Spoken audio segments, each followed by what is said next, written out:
Everybody, this is Seth from Coming Out Tarot. I am here to share about a deck called the Divine Masculine. It is a passion project between two cousins, Marco and Philippe Vasic. I hope I'm saying their name right. They've sent me a prototype, and you may have seen this on some other YouTube channels, but I'm going to share my thoughts and ideas about what this thing is. They're starting a Kickstarter on October 1st. So if you're into it and you're ready, and I think you're gonna be when you see these, you're gonna wanna head over to Kickstarter, search for the Divine Masculine, and start backing this deck. There's a bit of change that will happen to the prototypes we're gonna see, including they're printed a bit darker, so they'll be a little lighter color than you see today. The golden stamp on the cards will be a bit different with finer inner lines. The local printer had some restrictions, and so they're going to be able to fix that when they work with a more mass-produced copy. And the thickness of the cards may change, so we'll see what the thickness seems to be. Also, I have 32 of the prototypes, so I don't have a full deck, so we're going to see what some of these look like. There are some that they've actually decided to change based on feedback that they've already been receiving. So I may pull out some and look at it first and pull it out. As I just wanted to show you how the prototype came with this beautiful little feather and wrapped in this brown tissue paper. I'm all for the earthy stuff that's going on in the introduction letter and in the tissue paper and little feather. It feels very earthy, airy kind of experience. This deck was made in such a way and that there was, as they described, more nudity, more male nudity, which some people have a challenge with, that nakedness and nudity are, for some reason, more problematic with men and through the male gaze than it is with women through the male gaze. And I imagine to some degree problematic through the female gaze. So it's an interesting experience to hear that we have a Divine Masculine deck, and yet people have challenges with penises. Okay, so first off, this thing feels beautiful. I love the feeling of it. It's like a soft matte. It feels wonderful. The thickness is interesting to me. I actually like the thickness. I don't know if I would change it at all. The color already is gorgeous. So let's start here. This is Intuition. And they said the color is going to be a bit brighter than what we see here, but it's already beautiful. Oh, do you see that stag in the back by my fingers here? Plus all of these crystals. There's some symbolism. Oh, and there's a gold for this symbol that is here. You can see it's a bit shiny. It's like a gold leaf. And he's got a beard. I love the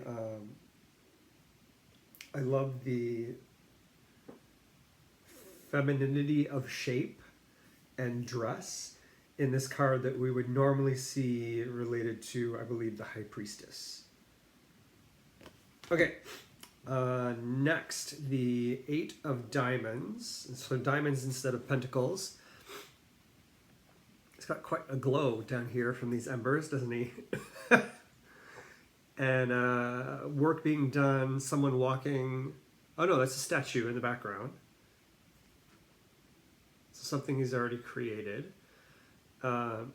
Is in the middle of making a diamond shape, much like the diamond over here. I also like that this Eight of Diamonds has some industrial feel behind it, but it's still artisan, so there's work to be done, similar to the Eight of Pentacles. The Fool, I'm fascinated by this. This reminds me of being out in the woods when I was growing up, except it's quite a different land. I didn't have cliffs like this that I was standing on, but still, it's a gorgeous landscape, beautiful color.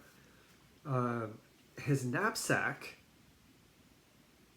his little knapsack looks like a pair of testicles, and I fucking love it. Um, I also love and appreciate this mutt of a dog that is staring at him and is ready to walk off the cliff with him. The dog also looks a bit puppyish, so also young, foolish, and he still has his rose. But I also like that he's not dressed. He's just out in nature in this undergarment with this small sack. Fascinated by the Six of Wands. This beautiful color in there. Normally we see the Six of Wands, at least in a Rider-Waite deck, with someone on the horse holding their staff and having their laurel wreath. And this gentleman is out in the snow. So something we also wouldn't normally associate with wands is this ice and snow. Tend to see fire, but that may be coming through in the redness of the kilt, the red of the mane, the red of the hair. He looks very tartan Scottish. I think this is an interesting symbol for wands. Like the diamond was down here, and to have these crossed pieces with wands. Yeah, everything in there is. We still got the fire in. The fire is in the human and in the horse, and I think that's interesting. Oh, I love the strength card. There's multiple versions of strength going on here. So we have this beautiful card, same symbolism down here. There's palms, a river. Palms are pretty strong trees. River that looks very Nile-ish, which is an incredibly strong river. This man is got his hand in the mouth of this lioness, and this little kitten, I don't know if you call, what do you call a baby lion, is holding onto the tail of another lion that may be a male or a lioness, but I assume is a lioness. Either way, there's some strength here in the pull and in the tug of war that's happening, and the strength that's going on here, river. There's strength all over here, and I love the imagery of it.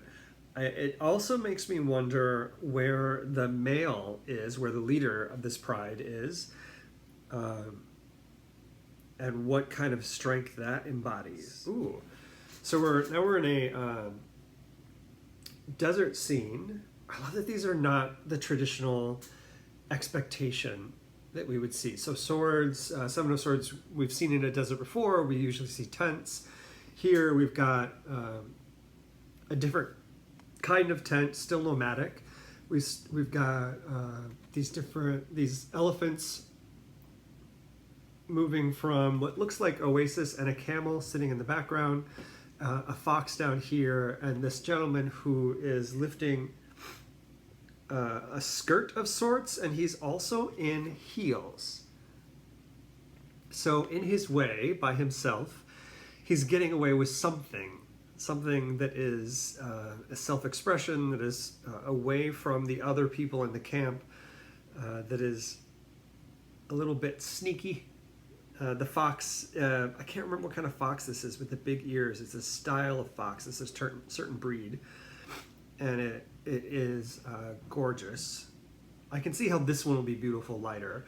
It also looks like there's a bit of Milky Way here, and I don't know if we'd see the Milky Way in the desert. But it's something I grew up with in the Northwest, so I like it. There's a bit of border on each of these that I didn't really notice before. You can see like a thin line. The handle does this, the Heindel Tarot does this, but it does it as an element and is colored, and I think that would be an interesting aspect if they chose to do that. It would be to have a color as the border instead of just a border. I love that they're borderless, just in general. I love that they're borderless. So, Death card is the one I was hoping to see, because this is the card that if it speaks to me, I know I'm going for the rest of this deck. And I'm entranced by it. The Death card is slightly nude. So we've got this beautiful set of lights going on in the background. We still have a scythe. He's not wearing any pants. He does have some shoulder armor on, but no chest armor. He's got some knee and leg armor. So it's if his pants and his breastplate have come off. There is a skull down here in the corner. There are two little, what they look like little coons, Maine Coons. There's a crow or raven, three ravens, and a bit of a skeleton over here that's crawling. The tree is dead, reminiscent of the High Priestess in its femininity and that V shape. There's also other body parts here. There's a rib cage and a spine. And these cactuses, all of these cactuses and desert plants that can survive on almost anything, snakes, and his hair looks very Medusa-y, which is an interesting experience to think about Medusa as a male and all of those snakes, but to see him as someone who doesn't appear as a person of color, where the legend of Medusa may have come from, I wouldn't say is problematic. It's just reminiscent of, and it makes me wonder why I'm seeing this white person with a blue chest. So he could be going through the throes of death. I do think, though, that it's interesting that he's not wearing any pants. And his scythe becomes a very phallic experience. So, and I appreciate the hourglass, because time is incredibly important in the sense of death and moving on. I like this card. I'm not loving it. I wonder how it'll change when I see a different bit of light, because I'm searching for the life in death. When death shows me the transformation, the newness, the life in the decomposition of something before, then I'm like, oh yeah, I love this card. And I think that they're really close in having these desert plants, but there are things that are surviving on something minimal rather than transforming into something new.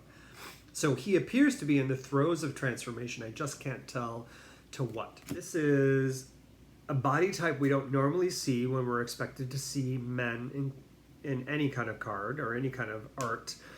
We often see men depicted of late as jockish, ideal physiques. Even if we look back to Greek statues, we're looking for perfection in something. And this Ace of Diamonds, or similarly Ace of Stone, or Ace of Pentacle, brings us into that earthy body.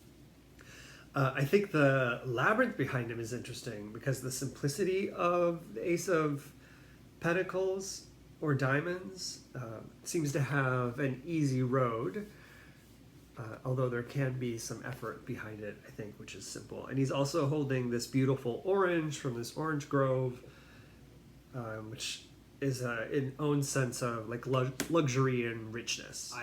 I love this Four of Cups. Got this person down here kind of hanging out, this threesome going on up here, that is this person down here is a bit androgynous. We don't know if they're male or female. This person here with the large endowment of chest